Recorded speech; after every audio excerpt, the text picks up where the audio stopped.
Welcome to this explainer. Today, we're diving deep into Isaiah 26 to see exactly how it maps the historical rise and fall of ancient Jerusalem directly to the ultimate apocalyptic vision of the New Jerusalem. It is just a brilliant intersection of ancient history and future prophecy. We're going to break down how these ancient verses serve as a literal blueprint for the greatest restorations in human history. Let's get right into it. To really get this, we'll quickly hit the evolutions of Jerusalem, the Song of Judah, the epic fall of Babylon, that long wait in the night, the eventual resurrection and deliverance, and finally wrap it up with the ultimate New Jerusalem prophecy. All right, Part 1, the evolutions of Jerusalem, or what we can call the three restorations. The absolute crucial thing to grasp right off the bat. Jerusalem is not just some static place frozen in time. It's a city that's constantly evolving. Think about it. Destroyed, rebuilt, destroyed again, and then miraculously restored. We start way back with the first Jerusalem around 1000 BC. That falls to Babylon in 586 BC. But then, fast forward 70 years and boom, we get the first restoration in 536 BC, when the captives finally return. That version holds strong all the way until the Romans destroy it in 70 AD. And then we make a massive jump forward to 1948 AD, the beginning of the second restoration for the Jews in modern Israel. So whenever you're reading Isaiah 26, remember, you are looking through multiple overlapping layers of this exact timeline. Moving right along to Part 2, the Song of Judah, and a city finally rebuilt.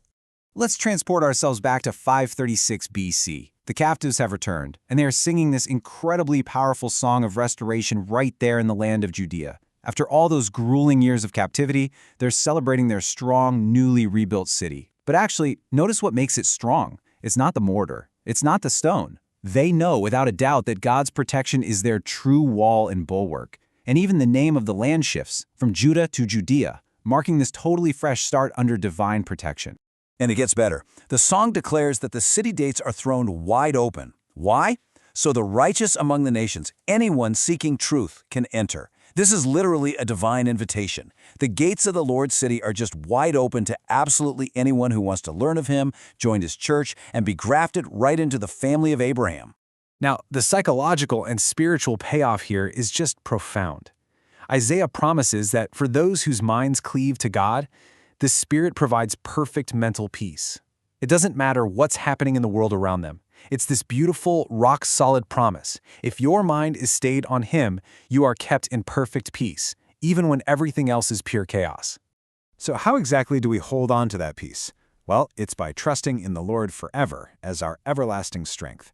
And I love this little detail. In the original Hebrew text, everlasting strength translates perfectly to a phrase you probably know, the Rock of Ages. It's a reminder to let your confidence in that rock stay solid, no matter what kind of adversity hits. Okay, Section 3. Let's look at the flip side, the fall of Babylon, where the lofty city is brought low. There is such a sharp contrast here between the righteous, strong city of Jerusalem we just talked about and this prideful, absolutely doomed, lofty city of Babylon. Babylon falls entirely because of its own injustice. Historically, Persia brings them down first, but it's actually Alexander the Great who eventually grinds Babylon into absolute dust. I mean, it gets destroyed so thoroughly that later on, formerly oppressed Jewish captives traveling for trade would literally walk right over the scattered remains of their old captors. Talk about a total reversal of fortune. The oppressed literally triumphing over their oppressors. The devastation is just absolute. You see, Babylon's probation time had completely passed. The wicked are given this period of grace to repent, a time of probation here in this life, but they utterly failed to learn righteousness. Because of that wickedness and their envy, the text says they will be swiftly devoured, almost like fire, the moment God's hand is lifted up in judgment. Which brings us to Section 4, Waiting in the Night, those long 70 years in captivity. Now, before any of that divine deliverance could actually happen, the captives had to endure a brutally dark period. We're talking 70 grueling years stuck in the dark night of Babylonian captivity, just waiting and waiting for God's justice. But during that long night, they desired the Lord intensely. They prayed morning, noon, and night because they understood a really profound truth. When God's judgments finally hit the earth, that's when the inhabitants of the world actually learn righteousness. They learn that actions have real consequences. And it's through those heavy judgments that a period of peace finally opens up, allowing the gospel to be lived freely. To truly capture the agony of this weight, the ancient text uses a super visceral metaphor. It compares their suffering during captivity to the intense pain of a woman in labor crying out in her pangs as she desperately waits for deliverance. They were in immense distress, carrying the incredibly heavy burden of slavery and crying out for a salvation that probably felt like it was always just out of reach. All right, Part 5, Resurrection and Deliverance, where the earth shall cast out the dead. That terrible agony, it finally ends in this explosive moment of liberation in 538 BC, and Isaiah actually likens it to a literal, miraculous resurrection from the dust. The deliverance of God's people from such profound depression is portrayed as this massive spiritual awakening. God literally calls for those dwelling in the dust of poverty and slavery to awake and sing. It's an awakening of the entire enslaved nation, very much like Ezekiel's famous vision of the dry bones. Just like morning dew bringing parched herbs back to life, the land and the people experience this incredible, renewing resurrection. But here's the catch.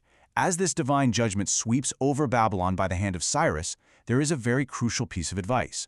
It's a clear warning for Israel to shelter inside their chambers, shut their doors tight, and patiently hide themselves for just a little moment. They need to stay put while the fierce storm of God's indignation completely passes over their oppressors.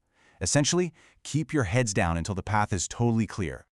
Finally, Section 6, the New Jerusalem Prophecy, the ultimate fulfillment of it all. Now let's pull back for a second and look at the grand scope of this explainer. These physical restorations of ancient Jerusalem, they perfectly foreshadow the ultimate latter-day New Jerusalem. This ancient blueprint points directly, like an arrow, to the future. And texts like the Book of Mormon lay out a totally fascinating structure for this. They show that while the Old Jerusalem is rebuilt in modern-day Israel, which, as we noted, kicked off in 1948, a New Jerusalem will actually be built upon the American continent. And to top it off, during the millennium, a heavenly Jerusalem will literally come down from heaven. So those physical stone walls of the ancient city, they evolve into these powerful, symbolic walls of absolute divine salvation in the new city. We even see John the Revelator directly echoing Isaiah's ancient Song of Judah. He notes that this future New Jerusalem will have a massive, measured wall, a perfect symbol of God's ultimate protection. And exactly like Isaiah proclaimed centuries earlier, the gates of this glorious city shall not be shut at all by day. They will remain eternally open for the righteous, saved nations to just walk right into its light. So what does this all mean for us? Well, the history of Jerusalem is just this powerful, undeniable testament that God always restores his people. Whether we're talking about the 6th century BC or the prophecies of the millennium, the pattern holds true. The lofty are brought low, the righteous are fiercely protected by the Rock of Ages, and the gates of salvation are thrown wide open. All of this leaves us with a pretty critical question to consider today. As we trace these historical resurrections, how are you preparing your own heart right now to walk through the eternally open gates of that ultimate New Jerusalem? It's definitely something to think deeply about. Thanks for joining me on this explainer.